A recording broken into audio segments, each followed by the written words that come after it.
isii maaliif jaalatte yeroo wajjin dabarsuuf hin jaaladha jaa oggaa gaafatte bari uummata dhiiraatu kana yaa bara mee yeroo wajjin dabarsuuf eega jaalatte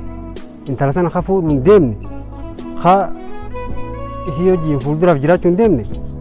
yeroo wajjin dabarsuu qofaaf maalirraa jaalatte ati haa yeroo wajjin dabarsuu jirta isii hoo yeroo turraa gubachuu jirta tan hubatte ati yeroo wajjin dabarsuu jirta haa wajjin godhuu jirta jechuudha garuu immoo tabiraatiin fuudhuu deemee ta'a amala gaarii qabdu bareedduu taata akka manaan beeknii fuudhatu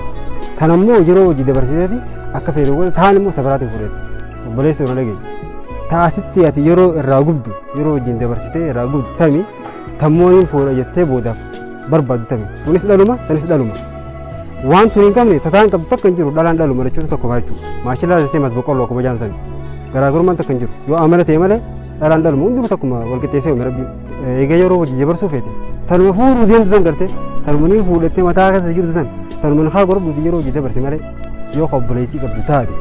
obboleettii namaa fuutee yeroo wajjin dabarsitee obboleettiin namaa dhuga haayilaandiin taane haayilaandii bishaan irraa dhuganii qororrochi darbanii ilma namaati obboleessa qabdisiis atillee akkasumatti obboleettii qabda yoo nama obboleettii qabu taate